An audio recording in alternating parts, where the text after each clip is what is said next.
2025년 5월 정말 거대한 커뮤니티 하나를 통째로 뒤흔든 소문이 있었죠. 오늘은 그냥 이런 일이 있었다 하고 넘어가는 뉴스가 아니라요. 이 소문 하나가 어떻게 수천만 명의 마음속에 희망과 공포를 동시에 심었는지, 그리고 그 요란한 소문 뒤에 숨어있는 진짜 가치는 과연 무엇인지 한번 깊게 파헤쳐 보려고 합니다. 유럽의 정말 유서 깊은 은행이죠. BNP 파리바.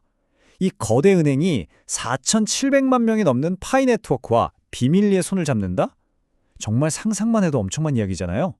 완전히 메말라 했던 시장에 마치 단비처럼 퍼져나간 이 소문. 과연 그 안에 단 하나의 진실이라도 있었을까요? 네, 당시 분위기를 딱 한마디로 표현하면 바로 이랬습니다. IOU 가격은 계속 떨어지고 있었고 바이낸스 상장에 대한 기대감도 거의 사라져가던, 정말 모두가 지쳐있을 때였거든요. 바로 그 순간에 세계적인 은행이 우리를 알아봤다는 희망은 정말 거부하기 힘든 마약과도 같았죠. 자, 그럼 이 거대한 소문이 대체 어디서부터 어떻게 시작됐는지 그 진원지부터 한번 같이 추적해 보겠습니다. 시작은 무슨 화려한 기자회견이나 공식 발표가 아니었어요. 전 세계 개발자들이 코드를 올리고 공유하는 곳, 바로 GitHub였습니다. 근데 이게 오히려 더 그럴듯해 보였던 거죠. 뭔가 아는 사람들만 아는 비밀 정보 같은 느낌을 주면서 기술적인 신뢰성을 얻는 것처럼 보였거든요. 그냥 협력한데 같은 뜬구름 잡는 소문이 아니었어요. 지금 보시는 것처럼요. 무슨 오픈 뱅킹 API 통합 계획에 유럽 결제 표준인 세파 연동 시나리오, 심지어 파이코인이랑 유로화를 어떻게 바꿀 건지에 대한 UI 디자인까지. 누가 봐도 굉장히 전문적으로 보였죠. 바로 이런 구체적인 증거물들이 트위터랑 텔레그램을 타고 그냥 순식간에 퍼져나가면서 거의 꺼져가던 커뮤니티의 희망에 제대로 기름을 부어버린 겁니다. 그런데 말이죠.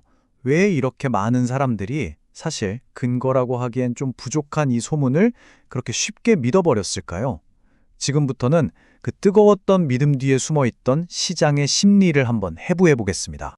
이 차트 하나가 당시 상황을 정말 명확하게 보여줍니다. 2025년 초만 해도 3달러를 넘보던 파이의 IOU 가격이 불과 몇 달 만에 0.6달러 아래로 그냥 곤두박질 쳤어요. 내 자산 가치가 80% 이상 사라져버린 상황. 이런 상황에서는 투자자들의 마음이 극도로 취약해질 수밖에 없었겠죠. 바로 이럴 때 확증 편향이라는 심리적 함정이 아주 강력하게 작동합니다.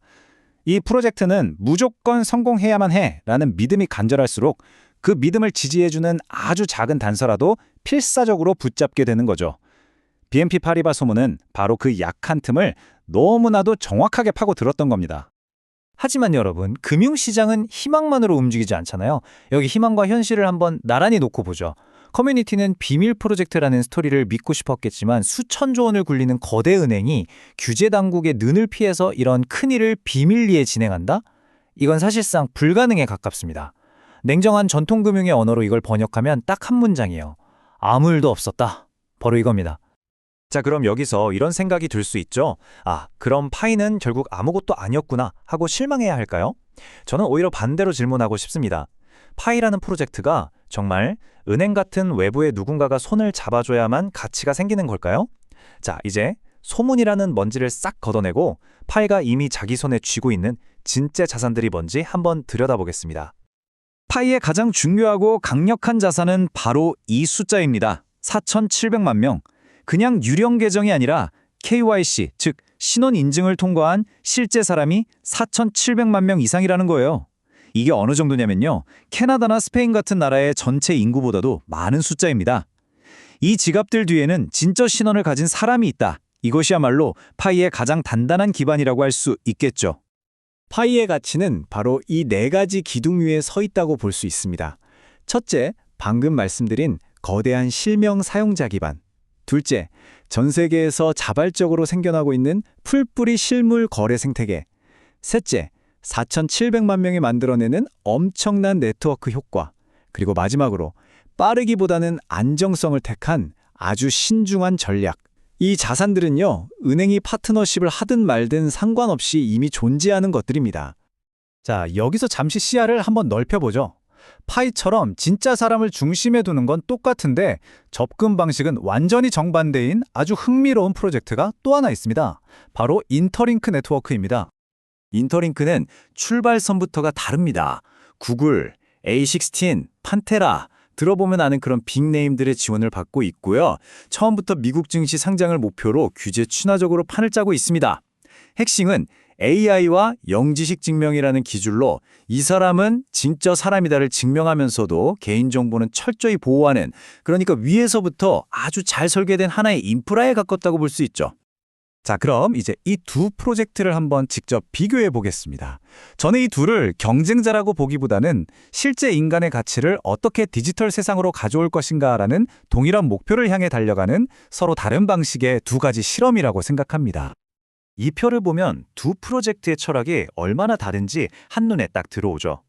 파이는 수많은 사람들이 모여서 시작한 상향식의 거대한 원석에 가깝다면요. 인터링크는 처음부터 규제와 기술 인프라를 완벽하게 설계해서 만든 하향식의 세공된 보석에 비유할 수 있습니다. 파이의 힘이 4,700만 명이라는 엄청난 숫자에서 나온다면 인터링크의 힘은 기술적 그리고 규제적인 명확함에서 나오는 거죠. 좋습니다. 그럼 이 모든 분석을 바탕으로 우리는 앞으로 어떤 전략을 세워야 할까요? 이제 분석에서 그치지 않고 우리가 실제로 써먹을 수 있는 통찰로 넘어가 보겠습니다. 핵심적인 제안은 바로 이겁니다. 둘 중 하나에 올인하는 대신에 이 두 개의 서로 다른 인간 기반 실험을 나란히 함께 가져가는 전략이죠. 파이에서는 꾸준히 채굴하고 생태계에 참여하면서 그 풀뿌리 가치를 계속 키워나가고요. 인터링크에서는 일단 등록해두고 이 잘 설계된 인프라가 시장에서 어떻게 받아들여지는지 지켜보는 겁니다. BNP 파리바 루머가 우리에게 준 가장 큰 교훈이 바로 이거라고 생각합니다. 외부에서 나타날 구세주를 하염없이 기다리다 보면 결국 이런 소문에 계속 휘둘릴 수밖에 없어요. 이 네트워크들의 진짜 가치는요, 어떤 극적인 파트너십 한 방이 아니라 바로 여러분 같은 수많은 참여자들이 매일매일 하는 그 행동들이 모여서 만들어지는 겁니다. 오늘 이 이야기를 쭉 들어보시면서 여러분은 어떤 생각이 드셨나요? 커뮤니티의 저력을 믿으시나요? 아니면 잘 설계된 인프라의 가능성을 더 높게 보시나요? 어쩌면 이 둘은 서로 경쟁하는 게 아니라 이 시대가 필요로 하는 서로 다른 조각의 퍼즐일지도 모르겠습니다. 이것이 오늘 우리가 꼭 기억해야 할 가장 중요한 메시지입니다. 소문은요, 생겼다가 또 사라집니다.